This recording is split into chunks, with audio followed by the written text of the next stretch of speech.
اللہ کریم کے بابرکت ناموں سے شروع جو تمام جہانوں کا پالنے والا ہے۔ دوستو، اللہ تبارک و تعالی سورہ رحمان میں ارشاد فرماتا ہے، اور جو کچھ اس زمین پر ہے اس کو فنا ہونا ہے، اور باقی رہنے والی ذات صرف تیرے رب کی ہے جو صاحب جلال ہے اور اکرام کرنے والا ہے۔ دوستو، دنیا کا فنا ہونا اور قیامت کا قائم ہونا ایک ایسی تلخ حقیقت ہے جس کو دنیا سے محبت کرنے والا انسان کبھی ماننا نہیں چاہتا، لیکن اللہ تبارک و تعالی نے جس طرح اس کائنات کو تخلیق فرمایا اسی طرح یہ کائنات فنا ہو کر رہے گی، اور ہر چیز اپنے انجام کو پہنچے گی، اور ہر انسان نے اپنے اپنے اعمال کا بدلہ قیامت کے دن دینا ہے۔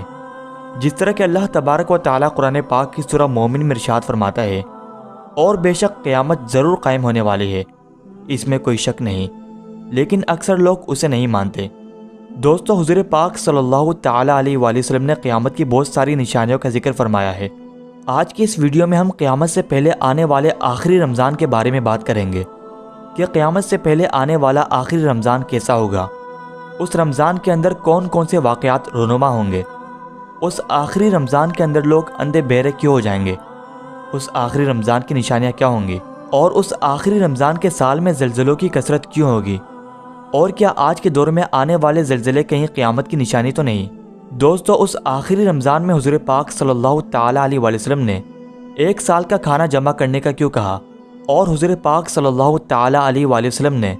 اس آخری رمضان میں ظاہر ہونے والے فتنوں سے بچنے کے لیے کون سا عمل ارشاد فرمایا۔ دوستو، ان تمام سوالات کے جوابات آج کی اس ویڈیو میں ہم آپ کے ساتھ شیئر کریں گے۔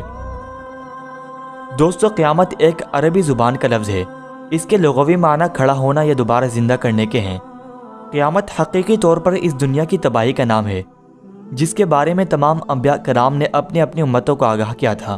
دوستو، قیامت کس طرح قائم ہوگی اس کے بارے میں مختلف سائنسدان مختلف قسم کے نظریات پیش کرتے ہیں۔ کوئی سائنسدان یہ کہتا ہے کہ سورج کا ایندھن ختم ہونے کی وجہ سے زمین پر قیامت برپا ہو جائے گی، اور کوئی سائنسدان یہ دعویٰ کرتا ہے کہ بلیک ہول کی وجہ سے زمین پر زندگی کا خاتمہ ہوگا اور قیامت قائم ہوگی۔ لیکن یہ بات تو طے ہے کہ جس کام کی ابتدا ہوئی ہے اس کا اختتام بھی ہونا ہے۔ جس طرح اس کائنات کو بنایا گیا اسی طرح اس کائنات کو فنا بھی ہونا ہے، لیکن بحیثیت مسلمان قیامت کا قائم ہونا اور روز محشر پر ایمان لانا ہم سب کے لیے ضروری ہے۔ دوستو، قیامت کب آئے گی اور کس طرح آئے گی، یہ سب باتیں اللہ تبارک و تعالیٰ کی ذات کے علاوہ کوئی نہیں جانتا، لیکن قیامت قائم ہونے سے پہلے جو نشانیاں ظہور پذیر ہوں گی اس کے بارے میں آج سے 1400 سال پہلے حضور پاک صلی اللہ تعالی علیہ وآلہ وسلم نے اپنی امت کو مکمل طور پر آگاہ فرما دیا تھا۔ قیامت کی وہ نشانیاں جو حضور پاک صلی اللہ تعالی علیہ وآلہ وسلم نے اپنی امت کو بتائی وہ اپنے زمانوں کے اعتبار سے 3 درجات رکھتی ہیں۔ ان میں سے پہلا درجہ علامات بعیدہ کا ہے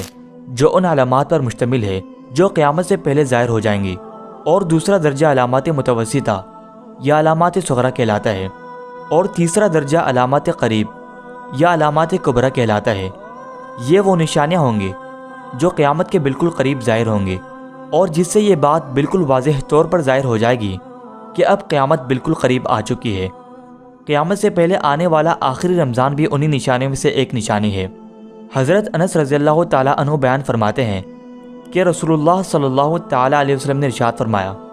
قیامت قائم نہ ہوگی جب تک زمانہ آپس میں قریب نہ ہو جائیں۔ سال مہینے کے برابر ہو جائیں گے، اور مہینے ہفتے کے برابر، اور ہفتہ دن کے برابر، اور دن گھنٹوں کے برابر ہو جائے گا، اور ایک گھنٹہ ایک چنگاری کی طرح ہو جائے گا جو چمک کر فوراً بجھ جاتی ہے۔ دوستو، نبی کریم صلی اللہ تعالی علیہ وآلہ وسلم نے آنے والے آخری رمضان کے بارے میں ارشاد فرما دیا کہ یہ رمضان المبارک انسانوں پر آنے والا آخری رمضان ہوگا، جس کے بعد یہ پاک اور بابرکت مہینہ کبھی نہیں آئے گا، جس کے بعد یہ زمین اور اس پر بسنے والی تمام مخلوقات 1 سال کے عرصے کے اندر اندر ختم کر دی جائے گی۔ حضرت نعیم بن حماد رضی اللہ تعالیٰ عنہ روایت کرتے ہیں کہ رسول اللہ صلی اللہ تعالیٰ علیہ وآلہ وسلم نے ارشاد فرمایا،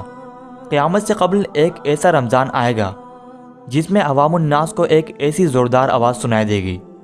یہ آواز اس قدر خوفناک اور زوردار ہوگی جسے سننے کے بعد انسانوں سمیت دیگر مخلوقات بھی سہم جائیں گی، اور لوگ اس آواز کی کھوج میں پڑ جائیں گے کہ یہ آواز کیسی تھی اور کہاں سے آئی تھی،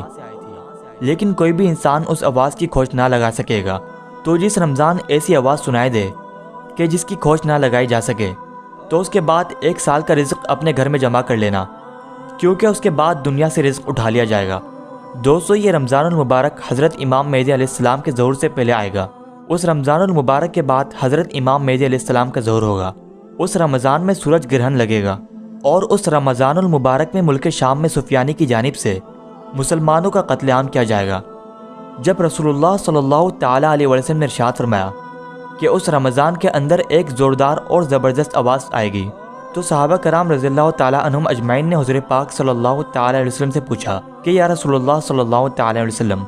یہ آواز رمضان کے اول حصے میں ہوگی، یا درمیانی حصے میں، یا آخر میں ہوگی؟ تو حضور پاک صلی اللہ تعالیٰ علیہ وسلم نے ارشاد فرمایا کہ یہ آواز نصف رمضان میں ظاہر ہوگی۔ جب نصف رمضان میں جمعے کی رات ہوگی تو آسمان سے ایک زوردار آواز سنائی دے گی، جس سے 70,000 لوگ بے ہوش ہو جائیں گے، اور اس زوردار چیخ کی آواز سن کر 70,000 انسان اندھے ہو جائیں گے، اور 70,000 انسان بہرے ہو جائیں گے، اور ایک روایت کے مطابق 70,000 لوگ راستہ بھٹک جائیں گے، اور 70,000 لڑکیوں کی بقارت زائل ہو جائے گی۔ تو صحابہ کرام رضی اللہ تعالیٰ عنہم اجمعین نے حضور پاک صلی اللہ تعالیٰ علیہ وسلم سے دریافت فرمایا کہ یا رسول اللہ صلی اللہ تعالیٰ علیہ وسلم، آپ کی امت میں سے اس آواز سے کون محفوظ رہے گا؟ تو رسول اللہ صلی اللہ تعالیٰ علیہ وسلم نے ارشاد فرمایا کہ جو اس وقت اپنے گھر میں رہے گا اور سجدے میں گر کر اللہ تبارک و تعالیٰ سے پناہ مانگے اور زور زور سے تکبیریں کہے۔ حضور پاک صلی اللہ تعالیٰ علیہ وسلم نے ارشاد فرمایا کہ اس آواز کے بعد ایک اور آواز ظاہر ہوگی۔ پہلی آواز حضرت جبرائیل علیہ السلام کی ہوگی، اور دوسری آواز جو ظاہر ہوگی وہ شیطان کی آواز ہوگی۔ حضرت عبداللہ بن مسعود رضی اللہ تعالیٰ عنہ سے روایت ہے کہ رسول اللہ صلی اللہ تعالیٰ علیہ وسلم نے ارشاد فرمایا کہ رمضان المبارک میں چیخ کی آواز سنائی دے گی، اور شوال میں شور شرابہ ہوگا، اور ذی قعدہ کے مہینے میں قبائل کی بغاوت ہوگی، اور ذی الحجہ میں خون خرابہ ہوگا، اور محرم الحرام کا مہینہ تو کیا ہی مہینہ ہوگا۔ ہم نے پوچھا یا رسول اللہ صلی اللہ تعالیٰ علیہ وسلم، یہ چیخ کیسی ہوگی؟ تو نبی کریم صلی اللہ تعالیٰ علیہ وسلم نے ارشاد فرمایا 15 رمضان المبارک جمعے کی رات کو دھماکہ ہوگا، جو سونے والوں کو بیدار کر دے گا، اور کھڑے ہونے والوں کو بٹھا دے گا، اور شریف زادیاں اپنی خلوت گاہوں سے باہر نکل آئیں گی۔ اس سال زلزلوں کی کثرت ہوگی۔ جب تم جمعے کے دن فجر کی نماز پڑھ لو تو اپنے اپنے گھروں میں داخل ہو کر دروازے اور کھڑکیاں بند کر لینا، اور اپنی چادریں اوڑھ لینا، اپنے کان بند کر لینا، اور جب تمہیں چیخ کا احساس ہو تو اللہ تبارک و تعالیٰ کی بارگاہ میں سجدے میں گر جانا، اور یہ پڑھنا، اور پاک ہے وہ ذات جو تمام نقائص سے پاک ہے۔ جو ایسا کرے گا وہ نجات پائے گا، اور جو ایسا نہیں کرے گا وہ ہلاک ہو جائے گا۔ دوستو، اس رمضان المبارک کی 15 تاریخ کو رات میں چاند گرہن اور دن کو سورج گرہن لگے گا۔ دوستو، جس رمضان کے اندر یہ تمام نشانیاں پائی جائیں گی، اس رمضان المبارک کے کچھ عرصے بعد قیامت قائم ہو جائے گی، اور اس رمضان المبارک کے بعد تمام بڑے بڑے فتنے رونما ہونا شروع ہو جائیں گے، اور یہ دنیا اپنی اختتام کی طرف پہنچے گی، اور ایک وقت ایسا آئے گا جب قیامت آ جائے گی، اور اللہ تبارک و تعالیٰ اس کائنات کی ہر چیز کو فنا کر دے گا، اور اس روئے زمین پر کوئی بھی چیز باقی نہ رہے گی۔ دوستو، ان تمام واقعات میں کتنی سچائی ہے، اس کا علم صرف اللہ تبارک و تعالیٰ کی ذات کو ہے۔ اللہ تبارک و تعالیٰ سے دعا ہے کہ اللہ تعالیٰ ہمیں سچ جان کر سچ بیان کرنے کی توفیق عطا فرمائے، اور اللہ تعالیٰ قیامت سے پہلے کے تمام فتنوں سے محفوظ فرمائے۔